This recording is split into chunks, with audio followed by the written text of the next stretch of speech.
certain areas of the map to take the Drake to back up Warmup, they are losing nothing in return. And now you'll see the 1-3-1 come into effect soon. In the next couple of minutes, both side lane towers are down. The focus is mid tower. Hans is going to be mid with Trimby with those globals, and the pressure is going to be on when Larsen and Warmup are pressing out these sides. Mad Lions need to find numbers advantages and need to find picks.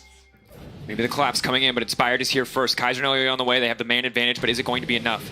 Will Inspired overstay? Larsen waiting. He's level 12, though. They have to be careful. Maybe they can find the collapse, but in the meantime, it's Warmup who's suffering with no team there to back up. He's going to get taken down before he can go Mega, but maybe they can find the rise in the mid lane. Larsen going to be in trouble to flash back to safety. Elyoya is there to block it. The shutdown for Humanoid is massive, but it's Karzi who's now in trouble. Hansama on the chase. The slow will not be enough. There is no more important player to get the shutdown than Humanoid for the Mad Lions. Absolutely critical. He gets gold. He has been silent all game so far, but this series, he has been the carry for the Mad Lions. That pick with the Herald got mid-tier 1. What did Rogue get in response? They got a kill on bot onto Warmup, but the shutdown onto Humanoid, like you said in there, is huge. Karzi managed to clear out top wave. He's not losing top tier 2 too much. And Rogue, although they're so far ahead, one pick slowly crawls Mad Lions back into this game. They need to be careful this doesn't happen again. You can see it on your screen right here. Mid lane back to dead even. After the early influence that Larsen was able to get, one shutdown is enough to equalize between the two players. But the concern then comes when you have a fasting Senna that's ahead in gold over a Kaisa on the other side, getting so much value out of the passive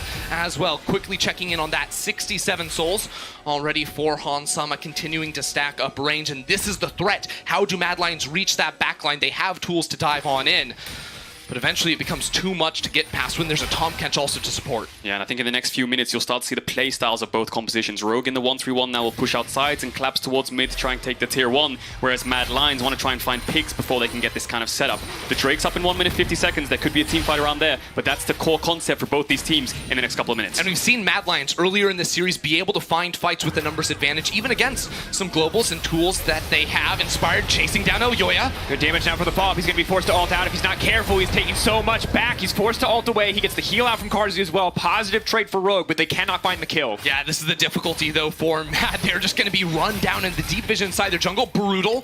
Warmup and Arma do take a bit of a trade down towards the bottom side of the map, but this is what Mad Lions have to do. When we see Rogue spread out across the map, can they pull the trigger decisively and effectively before Rogue can respond with their map movement? Exactly. Now Elyoya there was trying to find the pick, but Inspired covered Larsen, managed to stop that from happening, and they need to make sure that they keep vision around these solo laners, because if Larsen has vision, it means he can push to tier 2, and then he can move through this jungle to mid, and Humanoid will eventually have to give it up. Inspired looking for the red buff. Zooming right out, there's good vision. They know exactly what's going on. Inspired could just look to steal it, but they're going to try to commit here.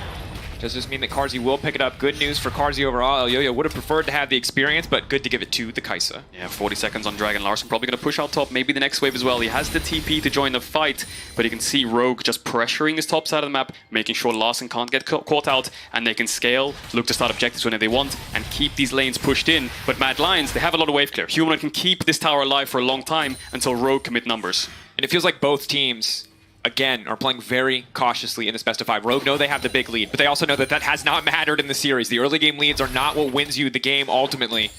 So taking their time, not looking to give anything up, playing for the small advantages, the Saw Summoner spells, the ulti here and there, trying and waiting to turn it into more. For now, they are absolutely in control, happy to let the Senna continue to scale up, but Mad Lions have to see what they can get done. Elyoya is still very far behind. Level 12 to now level 11 in the jungle is the good news, but still a massive deficit. But now Rogue are in the 1-3-1. Not only does this give the globals the ability to influence the side lanes, 2 players in mid already winning their respective matchup.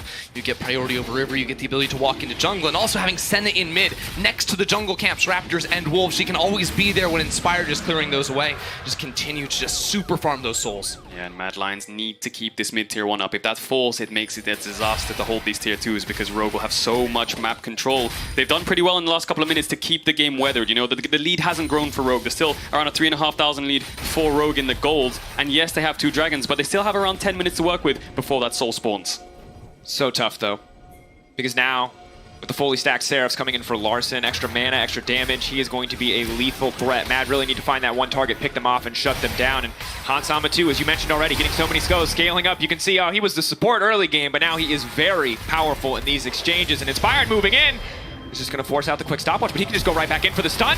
Oh, you're ready to come over the wall if he needs to. Trimby now backing off. Larson in the area. All of Rogue ready to collapse on this, and that's big damage coming in from Hansama. Here we go. Into the midst of everybody. Oh, yo, he can't shut his own tower down, and now Rogue are moving in. They're going to take the kill back on Odo, or will they? Trimby there to save the day. Carzy with the follow-up. They want to turn it back. Eyes on Arma, but the quick flash out from Hansama. He will not be shut down. Arma drops. Rogue in control in the mid lane. They are ready to break this game open, and Hans is too damn clean. Hansama with the outplay in the team fight, not just the kill at the end, but flashing away from Armut, Snar, and Rogue are poised for a 21-minute Baron. The 1-3-1 collapses first, and the mechanical execution from the carries was flawless. Hands flashing away from the Mega Gnaw. Such good execution. Odoamne finishing off Humanoid with a Stride Breaker, nets them 3 kills, and nets them this Baron. Rogue do not care about the momentum of Mad winning the last 2 games. They come up when it matters, and even the teleport in from Humanoid, it is too little, too late. Rogue with such a lead, 6,000 gold, and you'll see in this fight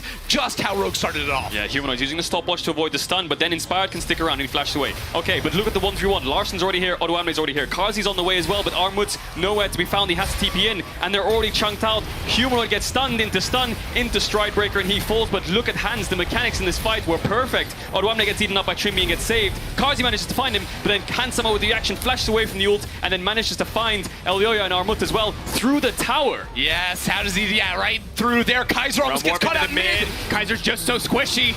He does not have the room to move anymore in these fights. The empowered W from Renekton, the sheer damage coming out from this Rogue lineup means there's no room for him to play, and Trimby again with the emotes in game 5.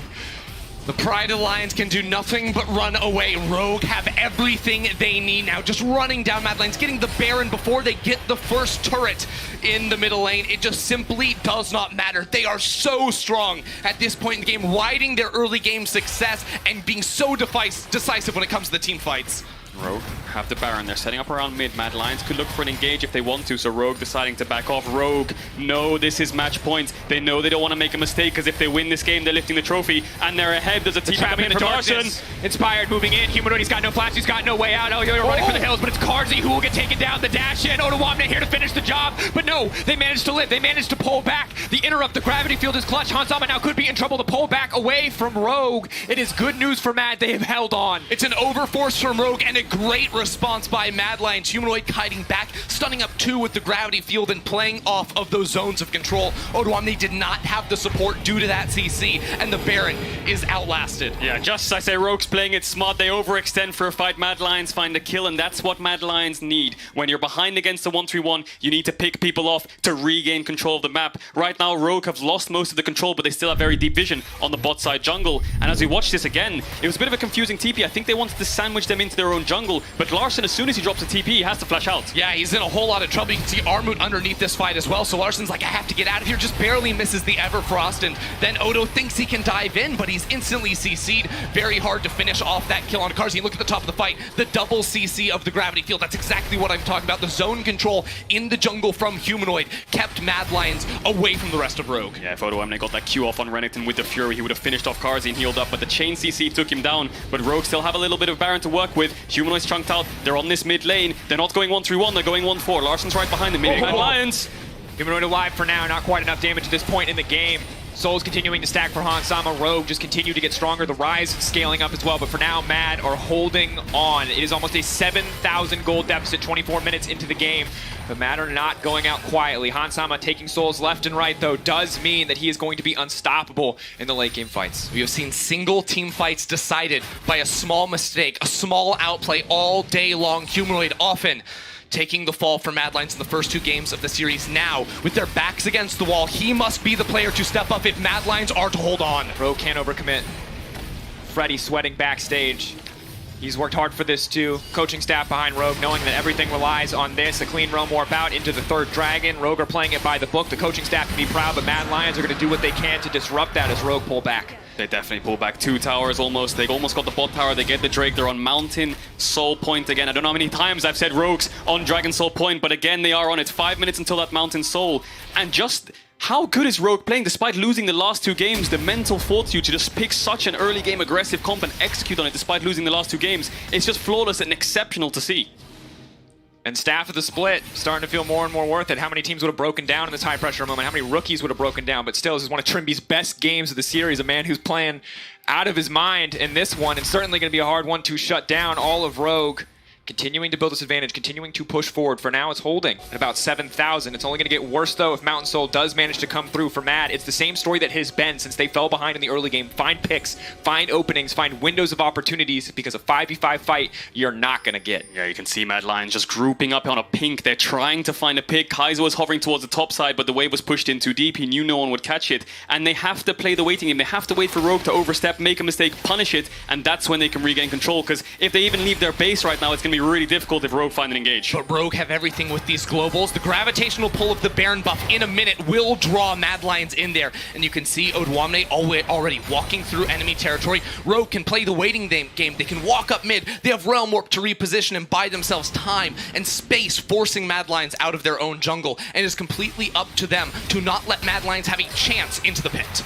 Inspired waiting in the darkness, Trimby there as well, and now Mad Lions are Here we ready to go. go. They've got the man advantage. He wants to get things kicked off, but they manage to get out. Kaiser into the backside alongside Carzzy. Trimby buys as much time as he can. He wants to spit Hansama back out over the wall, but it does not work. Hansama in trouble. Hansama still alive. Hansama does get taken down in the end. Arma wants to follow up. Larson over the wall. He can't get any damage down, but it's Odwamne in the midst of everybody. Odwamne being torn to pieces, and Humanoid, who is still standing. It is the triple for Humanoid. It is the fight for the Mad Lions. Humanoid stays alive through it all. 5 kills now to his name. 3 in the last fight, even with all the TPs, the globals of Rogue coming through. Mad Lions down 7,000 gold before that fight, have the confidence to pull the trigger. They find the engage, they find hands, they all dive on the backline. Odwamne was in front of 5 people, but he couldn't take anyone down. Humanoid comes up clutch alongside Carzzy and Kaiser here. The engage was flawless. It is so rare in League of Legends that you find 2 teams so equally matched in skill, and you see it in moments like this. Carzzy and Kaiser flying into the backline, setting it all up for Humanoid. Yeah, this 5v3 for the first couple 5-6 seconds of the fight was what won them the fight. Rogue, Larsen's off to the side, he had to TP in. Odwamne had to TP in. They were slightly late to join the fight, which gave Mad Lions enough time to take down the backline, take down Hans,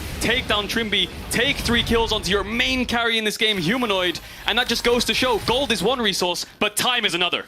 But if you are a Mad Lions fan, take a deep breath, because that is not the fight that wins you the game. That is the fight that brings you closer back to even footing. That is the fight that buys you time, but that is not the fight that will decide the game. Mad Lions need more, and they need it fast. Again, priority, they have the advantage. They won vision off of that fight, but they have not gotten much else.